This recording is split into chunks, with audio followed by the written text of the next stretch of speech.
പല കാര്യങ്ങൾ പറഞ്ഞതിന്റെ കൂട്ടത്തിൽ ഒരു വിമർശനം കൂടിയാണ് ശ്രീ കെ പി നൗഷാദ്. കർണാടക സർക്കാർ തൽക്കാലം പിന്നോട്ട് പോയെങ്കിലും സങ്കുചിതപരമായ നിലപാടുകൾ എങ്ങനെയാണ് കോൺഗ്രസ് ഭരിക്കുന്ന നമ്മൾ രാജ്യത്തെ എല്ലാ പൗരന്മാർക്കും തൊഴിലവസരം എന്ന് പറയുന്നത് ഭരണഘടന വാഗ്ദാനം ചെയ്യുന്ന ഒരു പ്രൊവിഷനാണ് എന്നിരിക്കെ എങ്ങനെ സംഭവിക്കുന്നു എന്നതുപോലെയുള്ള വിമർശനങ്ങളുണ്ട്.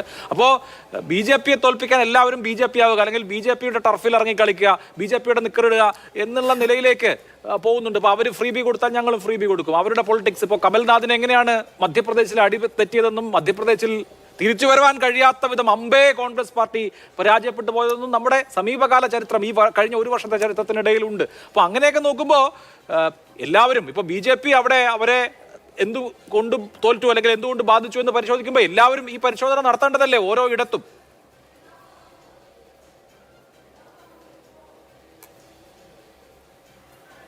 അഭിലാഷ്, ഇവിടെ കർണാടകയിലെ വിശേഷങ്ങളെക്കുറിച്ച് ഇവിടെ ബി ജെ പിയുടെ സ്നേഹിതൻ പറഞ്ഞു. എന്താ അവിടുത്തെ ബി ജെ പി സംസ്ഥാന ഘടകത്തിൻ്റെ നിലപാട് എന്ന് അദ്ദേഹം പറയാത്തതെന്ന് എനിക്ക് മനസ്സിലാവുന്നില്ല. പിന്നെ എല്ലായിടങ്ങളിലും സ്വകാര്യ തൊഴിൽ മേഖലയിൽ സംവരണം കൊണ്ടുവരാനും പ്രാദേശിക വിഭാഗങ്ങൾക്കൊക്കെ പ്രത്യേക കോട്ട നൽകാനൊക്കെയുള്ള ആലോചനകളും ചിന്തകളും ഒക്കെ പല സംസ്ഥാനങ്ങളിലും ഉണ്ട്. അതൊക്കെ അതതിടങ്ങളിലെ രാഷ്ട്രീയ സാഹചര്യങ്ങൾ അനുസരിച്ചാണ്.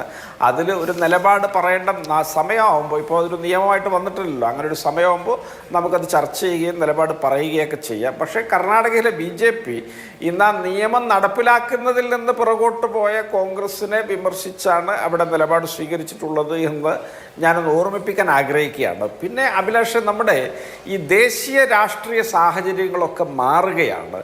ഇന്നത്തെ ഇന്ത്യൻ ദേശീയ രാഷ്ട്രീയത്തിൽ ഈ നാട്ടിലെ പാവപ്പെട്ടവർക്ക് വേണ്ടി, തൊഴിലാളികൾക്ക് വേണ്ടി, അധസ്ഥിതർക്ക് വേണ്ടി, ദളിതർക്ക് വേണ്ടി, സ്ത്രീകൾക്ക് വേണ്ടി, വിദ്യാർത്ഥികൾക്ക് വേണ്ടിയൊക്കെ ശബ്ദമുയർത്തുന്ന സ്ഥായിയായ നിലപാട് സ്വീകരിക്കുന്ന ഏക രാഷ്ട്രീയ നേതാവ് എന്ന പരിവേഷത്തിലേക്ക് രാഹുൽ ഗാന്ധി മാറുന്ന ഒരു രാഷ്ട്രീയ സാഹചര്യമുണ്ട്. കോർപ്പറേറ്റ് ദലാളുമാർക്ക് സേവ നടത്താനും അവർക്ക് വേണ്ടി ഭരിക്കാനും അവർക്ക് വേണ്ടി പാർലമെൻറ്റിൽ നിയമങ്ങൾ ചുട്ടെടുക്കാനും അവർ നടത്തുന്ന മാമാങ്കങ്ങൾക്ക് ഗ്വാഗ്വ വിളിക്കാനും ഒക്കെ മത്സരിക്കുന്ന ബി ജെ പി ഭരണ നേതൃത്വത്തിന് മുന്നിൽ രാഹുൽ ഗാന്ധിയുടെ നിലപാടുകൾ അത് ഇന്ത്യൻ സാധാരണക്കാരൻ്റെ, ഇന്ത്യൻ ഇടതുപക്ഷ മനസ്സിൻ്റെയൊക്കെ ആ ഒരു പൊതുബോധത്തിൻ്റെയൊക്കെ ഒരു പ്രതിനിധിയായിട്ട് രാഹുൽ ഗാന്ധി മാറുന്നൊരു രാഷ്ട്രീയം ദേശീയ രാഷ്ട്രീയ രംഗത്ത് സംജാതമായിട്ടുണ്ട്. അതിൻ്റെയൊക്കെ ഗുണഫലങ്ങൾ തീർച്ചയായിട്ടും അടുത്ത മാസങ്ങളിലും വർഷങ്ങളിലൊക്കെ ആയിട്ട് നടക്കുന്ന വിവിധങ്ങളായ തെരഞ്ഞെടുപ്പുകളിൽ വളരെ കൃത്യമായിട്ട് അടയാളപ്പെടുമെന്ന കാര്യത്തിൽ യാതൊരു തർക്കവുമില്ല.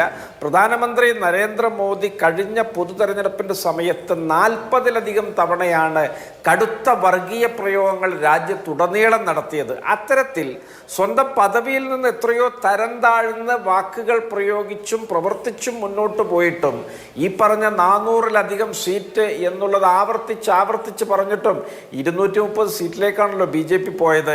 അത് ഒരു പരാജയം തന്നെയാണ്.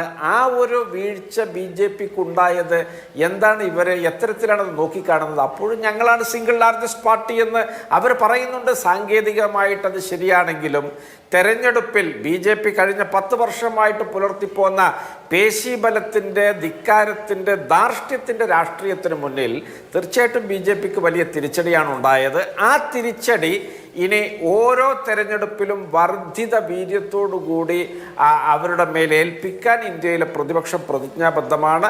അത്തരത്തിലൊരു നേതൃപരിവേഷത്തിലേക്ക് രാഹുൽ ഗാന്ധി ഉയരുന്നതിൻ്റെ എല്ലാ സൂചനകളും നമുക്ക് മുന്നിൽ ലഭ്യമാണ്. അതുകൊണ്ട് അഭിലാഷ്, നമുക്ക് വളരെ കൃത്യമായിട്ട് അത്തരമൊരു രാഷ്ട്രീയ സാഹചര്യത്തെ വിലയിരുത്തിക്കൊണ്ട് വേണം ഇന്നത്തെ ദേശീയ രാഷ്ട്രീയ രംഗത്തെ വിലയിരുത്താൻ. തീർച്ചയായിട്ടും ബി ജെ പിക്ക് അകത്തു നിന്ന് വ്യത്യസ്തങ്ങളായ കോണുകളിൽ നിന്ന് അവരുടെ ജനാധിപത്യ വിരുദ്ധതയിൽ പ്രതിഷേധിച്ചുകൊണ്ടുള്ള എതിർ ശബ്ദങ്ങൾ നമുക്ക് കേൾക്കാൻ കഴിയും. അമിത്ഷായും മോഡിയും നയിക്കുന്ന ഒരു ഗുജറാത്തി കമ്പനി ബി ജെ പിയുടെ ദേശീയ രാഷ്ട്രീയത്തെ ഒന്നടങ്കം നിയന്ത്രിച്ച് മുന്നോട്ട് കൊണ്ടുപോകുന്നതിലെ പ്രതിഷേധമാണ് മഹാരാഷ്ട്രയിലും യു പിയിലുമൊക്കെ ഈ കഴിഞ്ഞ പൊതു തെരഞ്ഞെടുപ്പിൽ തന്നെ ഉണ്ടായത്. ജനങ്ങൾ അത്തരത്തിൽ ചിന്തിച്ചു വരുമ്പോൾ അതിലെ നേതാക്കളും അത്തരത്തിൽ ചിന്തിക്കാൻ പര്യാപ്തരാവും. ബി ജെ പിയെ സംബന്ധിച്ചിടത്തോളം അവർ ഈ രാജ്യത്തുടനീളം ഇത്തരത്തിലുള്ള അന്തഛിദ്രങ്ങളിലേക്കാണ് വരും രാഷ്ട്രീയ നാളുകളിൽ പോകുന്നത് എന്നുള്ളത് കൂടി പറയുവാൻ ഞാൻ ആഗ്രഹിക്കുകയാണ്.